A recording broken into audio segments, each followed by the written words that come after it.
ധന്യനായ കർത്താവിന്റെ മഹത്വം എല്ലാവർക്കും പ്രഭാതവന്ദനം. എഫേസ്യ ലേഖനം 2-ാം അധ്യായം 13-ാമത്തെ വാക്യം മുതൽ താഴോട്ട് നമ്മളിങ്ങനെ വായിക്കുന്നു. നിങ്ങളിപ്പോൾ ക്രിസ്തുവേശുവിൽ ക്രിസ്തുവിന്റെ രക്തത്താൽ സമീപസ്ഥരായി തീർന്നു. അപ്പോൾ പിതാവാം ദൈവത്തിങ്കിലേക്ക് ജാതികൾ കടന്നു വരുവാനുള്ള മാർഗം ക്രിസ്തുവും അല്ലെങ്കിൽ ക്രിസ്തുവിന്റെ രക്തവും. ക്രിസ്തുവിന്റെ രക്തത്താൽ പിതാവാം ദൈവത്തോട് നമ്മൾ സമീപസ്ഥരായി. യഹൂദൻ ന്യായപ്രമാണപ്രകാരം ദൈവത്തിങ്കിൽ എത്തപ്പെട്ടതുപോലെ ജാതികൾ ക്രിസ്തുവിന്റെ രക്തത്താൽ. ഇവിടെ ഒരു വ്യത്യാസം എന്ന് പറയുന്നത്, യഹൂദന്റെ ന്യായപ്രമാണവും രക്തത്തിന്റെ പ്രമാണമായിരുന്നു.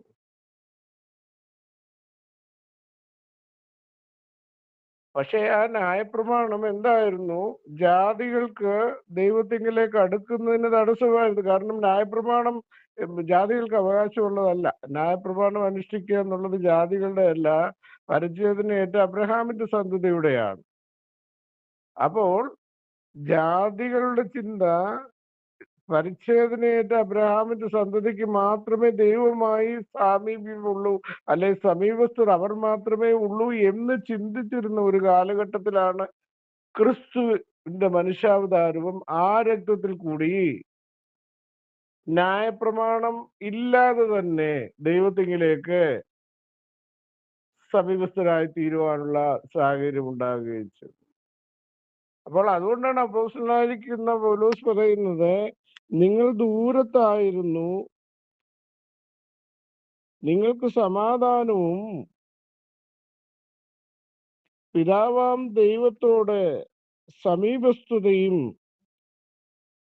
ഉണ്ടാകുവാൻ ക്രിസ്തുവിന്റെ രക്തം നിങ്ങൾക്ക് അനുവാദം തന്നു, അല്ലെങ്കിൽ അവകാശം തന്നു. അത് വിശ്വാസത്താൽ.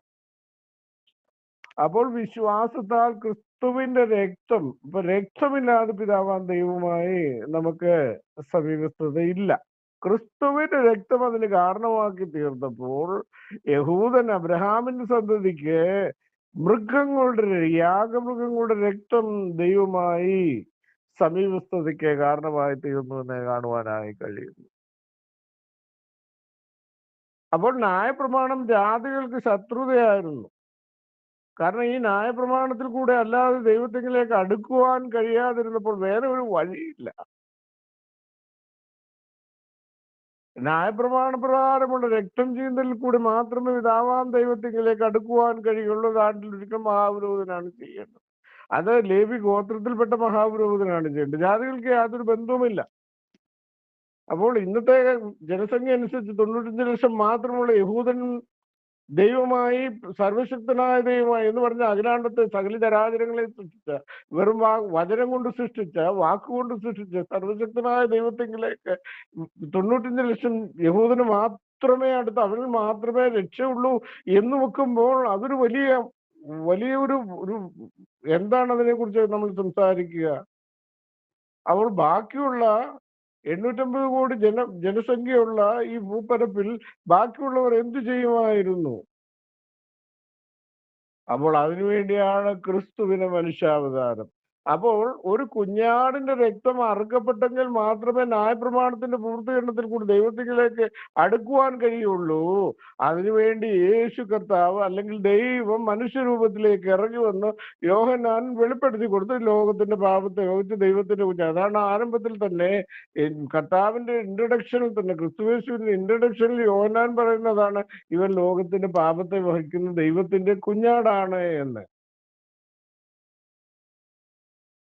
അതാണ് മനുഷ്യാവതാരത്തിന്റെ പ്രത്യക്ഷമായ ലക്ഷണം. ആ മനുഷ്യാവതാരത്തിൽ കൂടി, അല്ലെങ്കിൽ അവന്റെ രക്തത്തിൽ കൂടി അന്യനായിരുന്ന അകലെയുള്ള നാം ഓരോരുത്തരും എന്ത് ചെയ്തു? കൃപയാൽ വിശ്വാസത്താൽ നമ്മളായിത്തീർന്നു. രണ്ട് കാര്യം ഇവിടെ ഉണ്ട്. ഒന്ന് കൃപ, രണ്ട് വിശ്വാസം.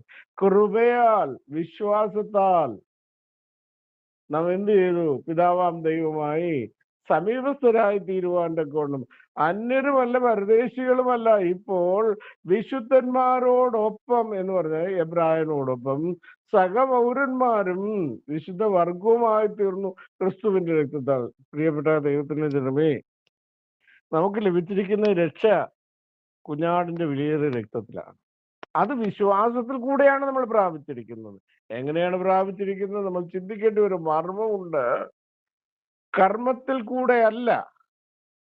ക്രിസ്തു രക്തം ചീന്തിയത് എനിക്ക് പിതാവാം ദൈവവുമായി സാമീപ്യമുണ്ടാകുവാനാണ്, അല്ലെ നിരപ്പുണ്ടാകുവാനാണ്, അല്ലെങ്കിൽ എനിക്ക് പിതാവാം ദൈവവുമായി ബന്ധപ്പെടുവാനുള്ള ലിങ്കാണ് ക്രിസ്തുവിന്റെ രക്തമെന്ന് നാം എന്ത് ചെയ്തിട്ടാണ്?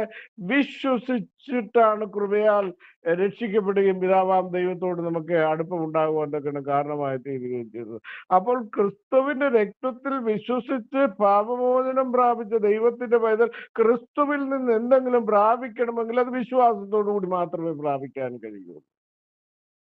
അത് കർത്താവിന്റെ മനുഷ്യാവതാരത്തിലൊക്കെ തന്റെ ശുശ്രൂഷയിൽ വളരെ വ്യക്തമായി കർത്താവ് എപ്പോഴും ആവർത്തിച്ച് പറയുന്ന ഒരു കാര്യമുണ്ട്: നിങ്ങൾ മടുത്തുപോകാതെ വിശ്വാസത്തോടെ പ്രാർത്ഥിക്കണം. വിശ്വസിച്ചാൽ ദൈവത്തിന്റെ മഹത്വം കാണും.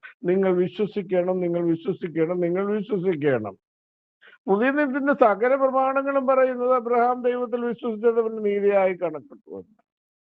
എബ്രായ ലേഖനത്തിൽ വ്യക്തമായി വിശുദ്ധന്മാർ ദൈവത്തിൽ നിന്ന് പ്രാപിച്ച വിശുദ്ധന്മാരെ കുറിച്ച് പറയുന്നത് വിശ്വാസത്താൽ അവർ പ്രാപിച്ചു, വിശ്വാസത്താൽ സുഖങ്ങളുടെ വായിച്ചു. ദൈവത്തിന്റെ പേരിൽ വിശ്വാസത്താൽ നിത്യരക്ഷ കൈവശമാക്കുവാൻ പിതാവാം ദൈവമായിട്ടുള്ള അടുപ്പം നമ്മൾ വിശ്വാസത്തോട്, ക്രിസ്തുവിന്റെ രക്തത്തിലുള്ള വിശ്വാസത്തോട് പ്രാപിച്ചുവെങ്കിൽ എല്ലാ നന്മകളും ക്രിസ്തുവിൽ കൂടി നാം പ്രാപിക്കേണ്ടത് എങ്ങനെയാണ്? വിശ്വാസത്തോടാണ്.